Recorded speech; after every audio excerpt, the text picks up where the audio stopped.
won't you stay and maybe join in the fun? Now the show has begun. Yes, Dick Bentley and Jimmy Edwards will be on hand for the next 30 minutes with June Whitfield, Wallas Eaton and the keynotes, all inviting you to... Take it from me.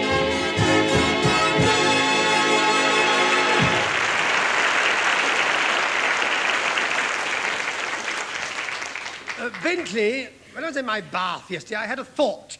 A clean one. You know what I haven't seen for years? Your toes? Please, Bentley, I'm in my serious vein now, not my jugular. I haven't seen one of those films where it all happens on board a train. Oh. A train that's packed with sinister characters, all chasing each other and talking in strange accents. Oh, well, the only train that sounds like is the 6-5 special. Bentley, you will either stop passing your remarks or leave the room. Which you choose? I'll go. No, don't go. These films, you see, were always spy stories. They'd start off at some big international railway station where a great train is ready to depart. A train like, well, the night train to Paris.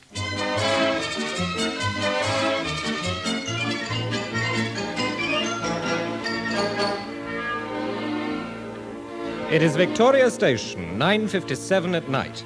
In 3 minutes, the night train to Paris will be leaving. And from a first-class compartment, a heavily built businessman is leaning out, clasping in his arms an attractive, fair-haired lady. Goodbye, love. I'll bet I'll not get cooking like yours in Paris. No, don't cry. I'll be back Thursday night. Here, I'll bring you back some scent, eh? Oh, don't waste your money on scent. No, I've got to buy a bottle anyway. I've promised to bring it back for the wife.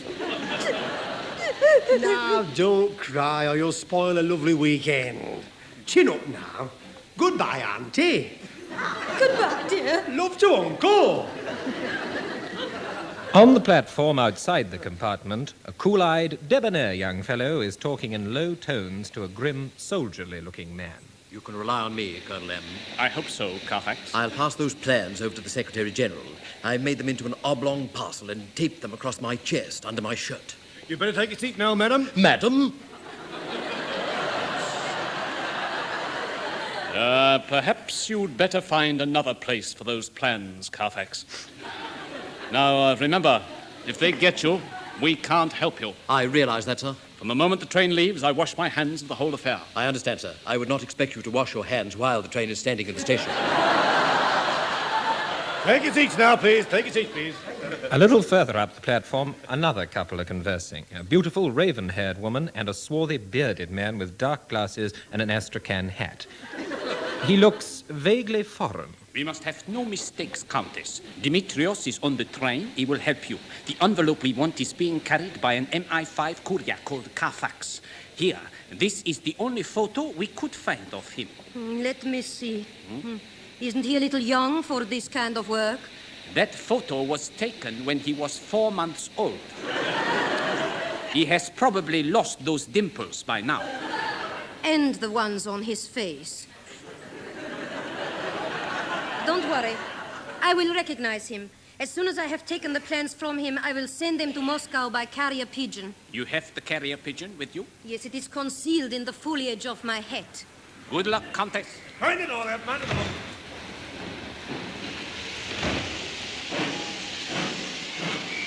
Hey, wait for me. Wait for me.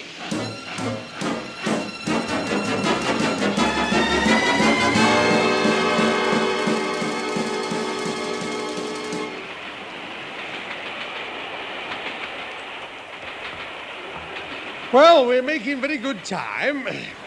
35 minutes gone and we're nearly past the Victoria signal box already.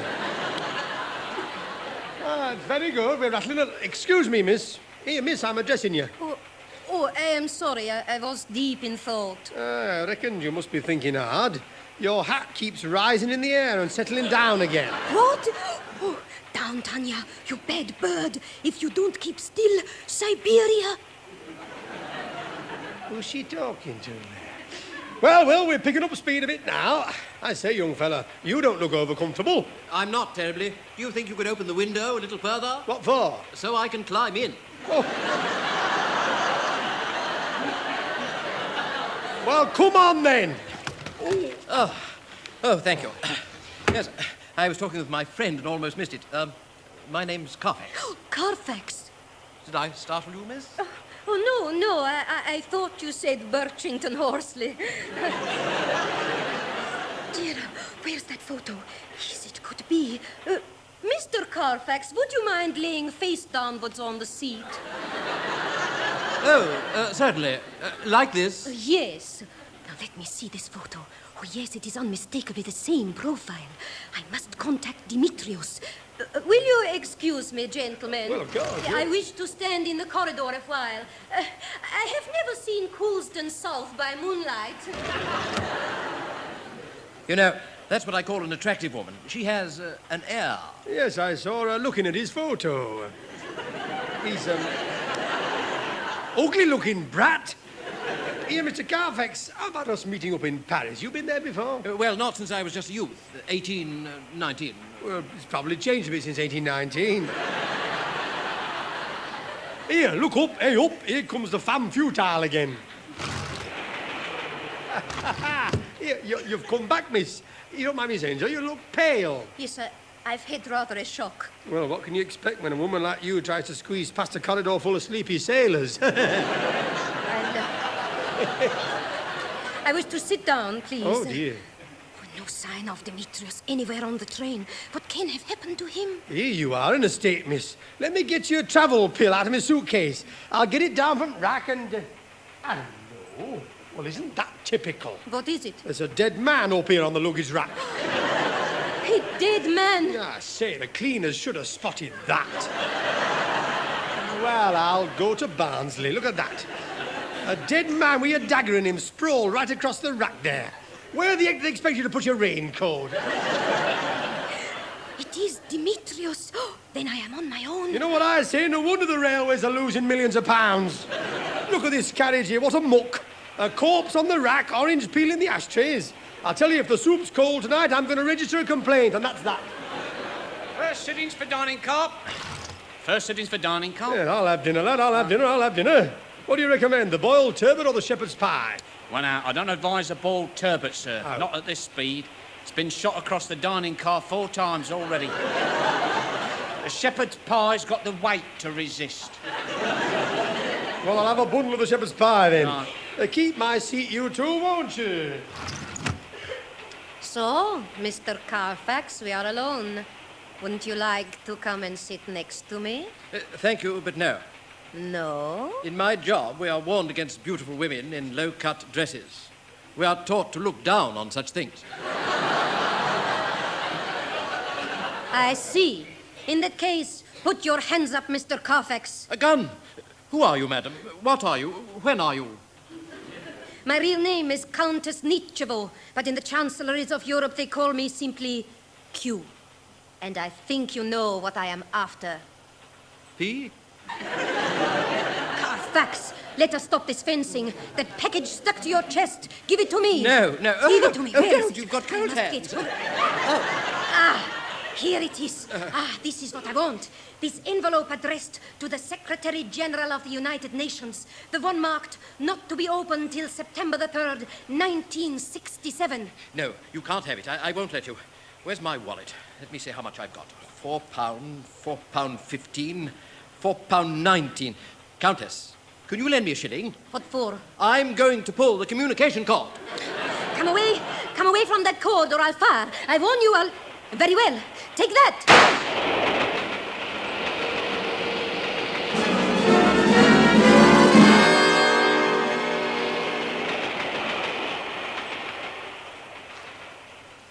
When I finished my meal and went back along the swaying corridor, I was enthralled by the human pageant of this great train. I stood for just a moment, contemplating a handsome film star slumbering in his private compartment, and a thought struck me. Whether you're great or whether you're humble, when you sleep upright, you dribble. Then I opened my own compartment door. Hello, what's up with you? Fetch a doctor. She shot me. She shot you.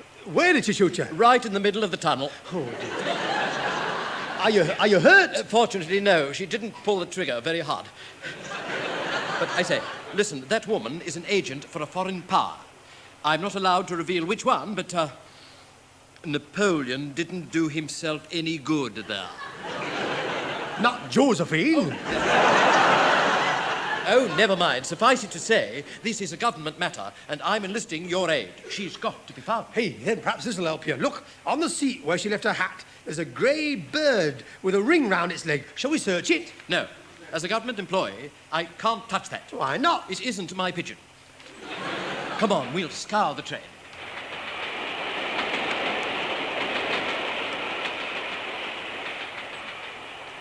Well, she wasn't in any of the carriages. This is the last place she might be, the guard's van. Oh, call out the guard. Guard! What's the matter? What's the matter? Have you anywhere where a woman could be hidden away? No, I've tried it, but that inspector's got eyes like a hawk. Oh, they're all the same. Just a minute. Carfax, look! What? I've spotted her. She's lying recumbent in that crate of frozen cod.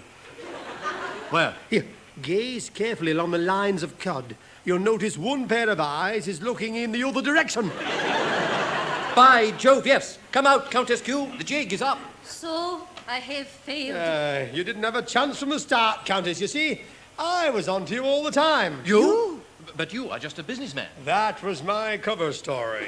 My real name is Colonel Randall Michigan of the Special Service Division, United States Army Air Navy Corps. Oh, But why wasn't I told about it? Because, son, what's in that envelope is too important to entrust to any one man. no. Tell me, what is in there? It is addressed to the Secretary General of the United Nations, and it says not to be opened till September the 3rd, 1967. What does it contain? You promise you won't reveal it to a living soul? No. It's his tickets for My Fair Lady.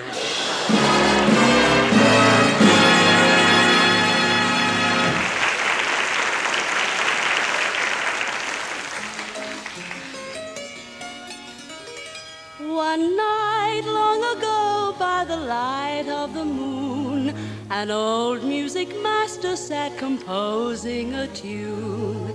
His spirit was soaring and his heart full of joy, when right out of nowhere stepped a little colored boy. You gotta jump it, music master. You gotta play that rhythm faster. You're never gonna get it played on the Happy Cat Hit Parade. You better tell your friend Beethoven and Mr. Reginald Beethoven. They better do the same as you, or they're gonna be corny too. Now along about 1917, Jazz come upon the scene. Then about 1935, you'll begin to hear swing, boogie, woogie, and jive.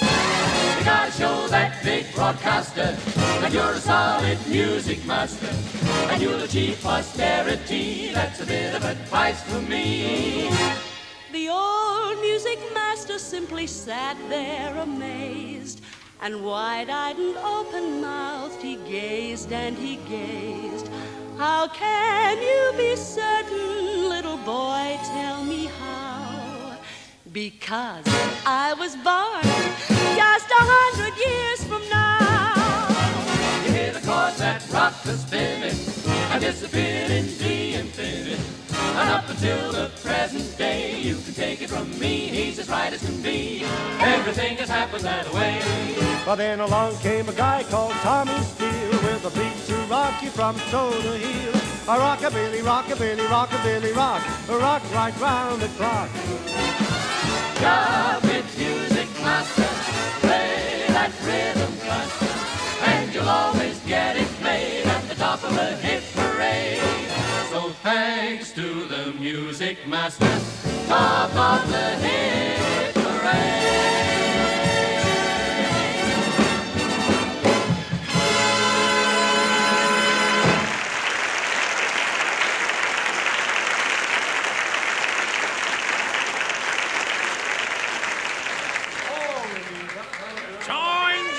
Please, Act of Parliament, gentlemen. Let's have your glasses. Let me here finish up. Mr. Glum. Aye. You've been knocking them back pretty steady tonight, ain't you? There's no need to adopt that disopprobrious tone, Ted. The day you see drink get the better of me, that's the day you can pass remarks. Oh, no offence, Mr. Glum. All right. Now, if you'll just help me up off the floor and point me vaguely towards southeast. I'll be on my way. Nah, don't leave bad friends. Hey? I was just curious what occasioned this relaxing of your normal moderation. Thank you for the credit there. Yeah.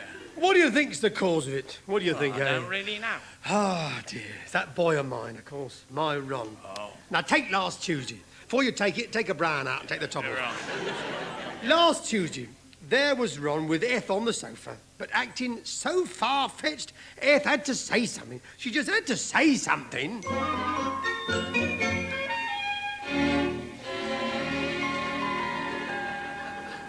Oh, Ron. Don't think I'm trying to pry, beloved, but is everything all right? I mean, the whole evening you've been sort of wrought up. Have you got anything at all on your mind? No, Dearest, I don't want to appear to doubt your word, but, Ron, every time you think I'm not looking, you go over to the mirror and hit yourself on top of the head with a hammer. Well, I think I'm entitled to ask why. My bed's too short. You're fibbing, aren't you, Ron? Yes, But, dearest, unless you confide in me, I can't help you, and I'm very worried about you. There's something behind this hitting yourself on top of the head with a hammer. And, Ron, you're going to tell me whether you like it or not. All right, Well? I don't like it, It hurts. Then why keep doing it, dear heart? I've got to, It's the only way to solve my problem. Ah, so there is a problem. I thought you wouldn't keep hitting yourself on top of the head with a hammer unless there was some good reason. Oh, dearest, won't you let me help you? If you like, there's the hammer. Oh, not hit you, Ron. Solve your problem. That will solve it, If I'm hit on top of the head with a hammer long enough, I won't have a problem. You won't have a head either. Ron Glum, you're going to tell me here and now what problem has made you take to hitting yourself on top of the head with a hammer. Is it a feeling of guilt? No, Well, family trouble? No, Oh, an affair of the heart? No, Then what? I've got a sixpence stuck up my nose. Oh, Ron!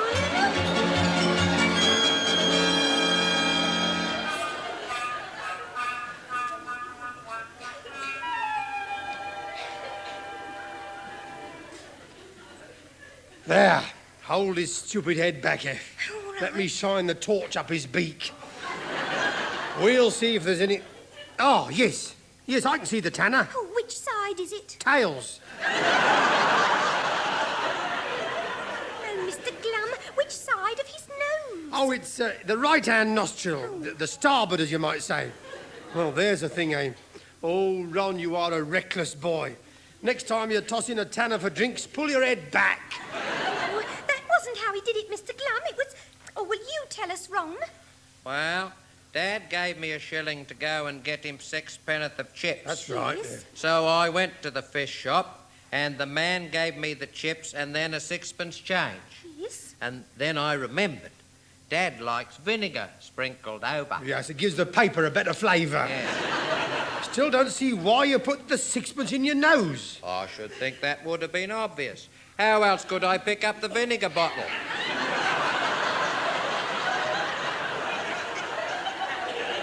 Dad, I had the chips in one hand and in the other hand I had the sixpence. But couldn't you have put it in your pocket? No, Eth, it's chained to the counter. Ron, not the vinegar bottle. The sixpence. Why didn't you put the sixpence in your pocket? Eth, it's easy enough to be wise afterwards. So what you're trying to say to us is that in order to handle the chips and the vinegar, you shoved the tanner up your hooter.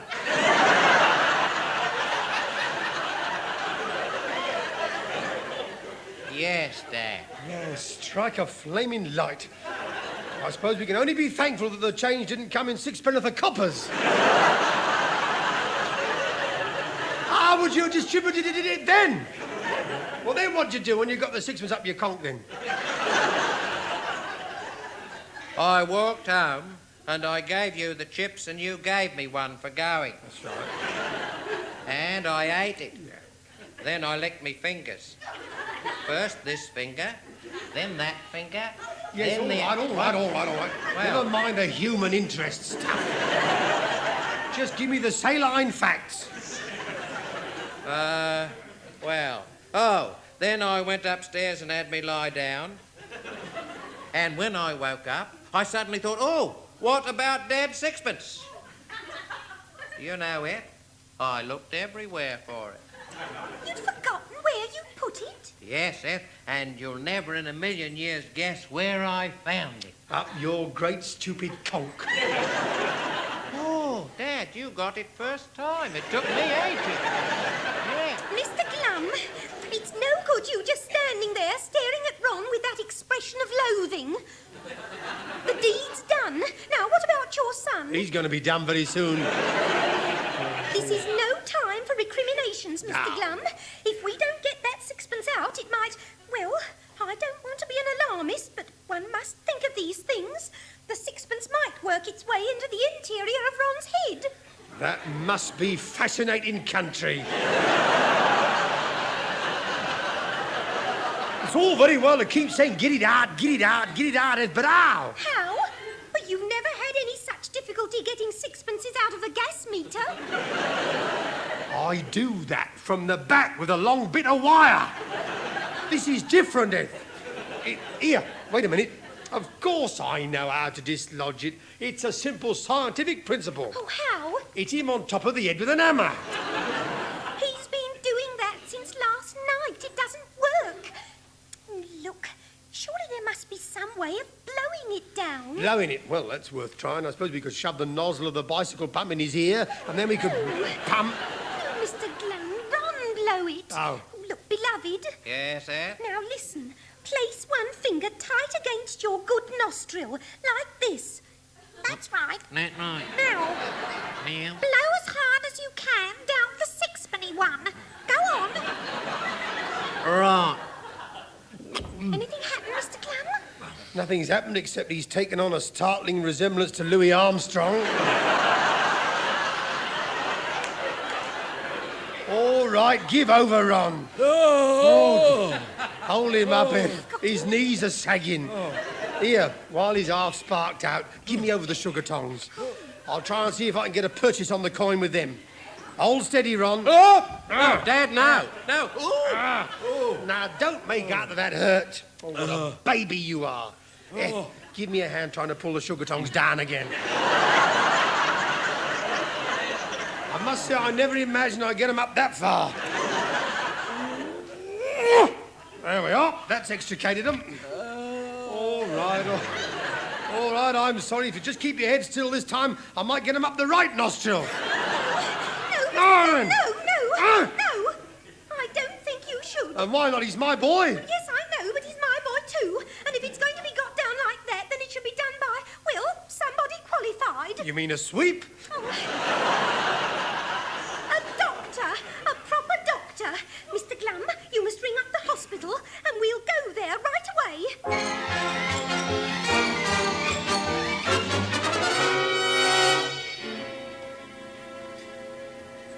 All right, Mr. Glum. As soon as I got your phone call, I got the whole operating theatre staff standing by. So now tell me, what exactly is this startling challenge to modern surgery that you mentioned? Never mind the sarcasm, Doctor. Just sit down and conserve your strength for the task what lies ahead. Oh. I am a father, a proud father, who is putting all his faith in your professional skill. Oh. This here is Ethia, a girl whose married future depends on the steadiness of your healing hands. And who is this? I'm the one who put the money up. Put the money up. Doctor, steel yourself. Yes? This young youth standing there, outwardly so brave and unconcerned, Doctor, the time for mincing words is past. He's got a sprazy up his snitch. A what up his what? It's his nose. There's a sixpence up there. And for that, you made me put the whole casualty wing on an emergency standby? Doctor, forgive an old man's anxiety. I was speaking not only as the father of the boy, but as the owner of the sixpence. I've never heard of such a waste of... Hello. Operating theatre? Yes, Doctor? Save your lights and bring me a pair of tweezers. Now, for goodness sake, let's have a look at this nose. Yes, I see it. But what are these abrasions on the other nostril? Oh, they're tongue marks. Tongue?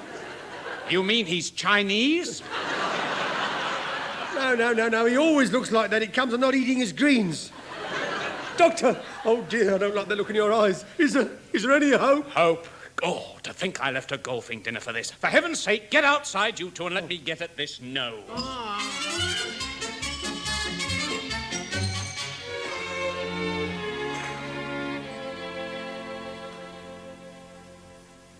And I still say the way that doctor spoke to me was most unprofessional. I've got a good mind to report his whole attitude to the BRM. Oh, Mr. Glum, it's over now. We're home. Oh, shut the door, Ron. The sixpence is out, so let's consider the episode closed, please. It's not quite closed. May I remind you, Eth, I'm still waiting for Ron to give me back my tanner. Well, for goodness sake, Ron, give it back to him and let's have done. Righto, Eth. Now, what did I do with it? Oh, Ron! I've got it, Eth. I remember having it in my hand on the bus when the inspector wanted to see my ticket. And I remember that I had my cap in one hand and the sixpence in the other, and I had to get my ticket out. Now, where did I put the sixpence? Oh, Ron, you didn't! Oh, Eth, you don't think I'm silly as to put it up my nose again after all that? I may not be very clever, but I don't make the same mistakes twice. Well, where is it, then? Where is it? Ron, I'm talking to you. Are you talking to me, Dad? Of course I'm talking to you! You'll have to speak up. Speak up! Well, it's funny, I don't seem to be able to hear out of this ear. Out of this... Oh, get the bent wire, get the tongs, get the ammo, get